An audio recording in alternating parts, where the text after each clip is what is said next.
This is a summary of the story Slave Dancer. A 13-year-old boy named Jesse lives in a small one-room house with his mother and his younger sister. They are very poor and only have their mother's sewing to keep them from complete poverty. Their father died earlier in years. One day, his mother sent him to go and get candles because they had none in their house and couldn't see, from their Aunt Agatha, whom he really hated. Aunt Agatha hated him because he was a scrawny and dirty little boy with no manners. On his way back after getting the candles, he decided to go the long way so he would have time by himself. In doing so, he got taken from the trail by two people named Claudius and another named Purvis. He was knocked out. When he woke up, he found himself on a raft with only his fief to play music with. He learned that it would take him at least 4 months to get home, and that the reason he was taken was so that he could be held on a ship that would be exporting and importing goods and slaves. But why him? He had no boat experience. It was because if he played music with his fief, then the slaves would dance and stay healthy. If they didn't dance, they would be whipped, he learned. He was taught all of the chores that he must do to keep the ship in ship shape. Stuff like cleaning mess pots, getting rid of pests, etc. He met some more of his shipmates and even met the captain. The captain was being rude, and he told Jesse he was being disrespectful. In this way, the captain bent his ear to teach him. Afterwards, he learned more from Purvis, of whom he really began to like. After a week or so on the sea, the wind started to die down and the ship barely made any progress. Everyone was worried that they weren't going to be able to make it to Africa to get the slaves on the boat.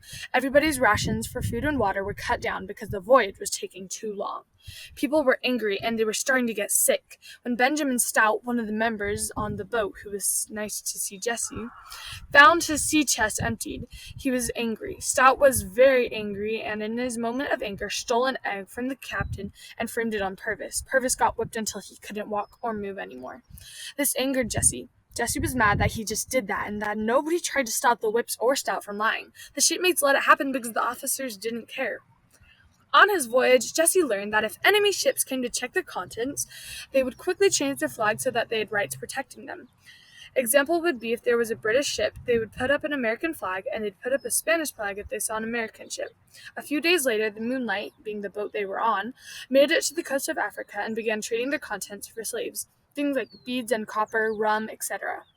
He saw many slaves fight and cry because they didn't want to be taken. Their lives were worth about 15 beads. He saw the slaves get beat and saw them bleed. He was commanded to make one drink rum to shut him up, but the shipmates made the boy's lips bleed. He saw many slaves die. He wanted to leave. He didn't want to be part of this. Jesse learned that many of the slaves they imported would die from sickness and being abandoned. His first real job as a member of the boat was being the music player. While playing his fief, which was a type of pipe, he realized how terrible the situation was. They were committing a felony, and it was a big punishment. He heard rumors about American ships following them and running out of provisions. He heard about how they would throw slaves overboard if they got caught. When he was playing his music, he saw that the slaves could barely move with their shackles around their ankles. The ankles were bleeding and being rubbed raw. He saw many people get stomped on and whipped if they didn't and wouldn't dance. He saw people get thrown overboard because they had the fever and were sick or considered crazy.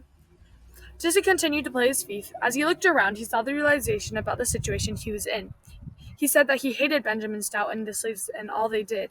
He said he didn't care that it wasn't their fault that they were there, but they were dirty, annoying, and gross. He threw his fief and ran under deck to hide in his hammock. He hid there for hours, knowing that what he did was wrong. After a while, the mates came after him and took him to the captain. He got whipped, but still survived. He was even more angry on their voyage. One mate died while steering the ship. Another died when the slave was trying to choke him. The punishment for the slave was that he got whipped. There was no mercy for him. The mate who choked was angry and shot the slave. The slave died, but the captain threw the mate overboard. There was no room to be killing the slaves. The next day, Jesse had an encounter with Benjamin Stout. Stout asked him how he and his shipmates were doing, sort of as a way of teasing the lesser men. Jesse refused to talk to him and went down to his hammock. He didn't care how nice Stout was to him. He wasn't going to talk. The next morning, when it was time for him to play music for the slaves, he couldn't find his fife. Stout, being the villain that he was, had put it with the slaves, and Jesse was forced to go and retrieve it. He had to go down deck with the stinky slaves and get it for himself. Purvis was given a fight to cut the chains off the slaves. The slaves were free and could roam on the upper deck. The mates put up the Spanish flag to stay safe from the American ships while they were in their territory. Once the slaves were freed up on deck, the captain dressed up the blacks so they could have some entertainment. They put them in dresses, parasols, and suits, even some ties, overalls, and other clothes they could find. While they were there, Stout claimed he saw a British ship, and they put up the American flag. As the ship got closer, they could see it was American. They started throwing blacks over the side, hoping they wouldn't be caught. Jesse was scared, so he and a black boy went and hid under the deck so they couldn't be found.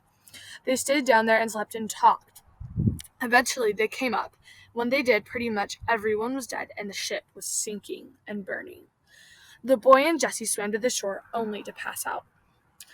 When on shore, they wake up and see a black old man whose name is Daniel. Daniel tells them that they are in Mississippi. He gives them clothes, food, water, and shelter. He gives the boy all that they need after being washed ashore. Jesse tells him his story of how he got there, how he was stolen, how they imported slaves, and about the American ship. Once they regain their strength, get rest, and eat food, Jesse finds himself being sent outside while two black men come and talk to Daniel and the black boy whose name is Ras.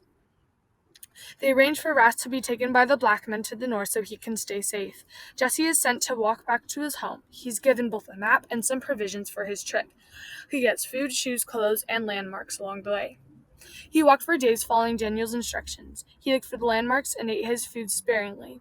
After days and even weeks of walking, he finally found himself at his home.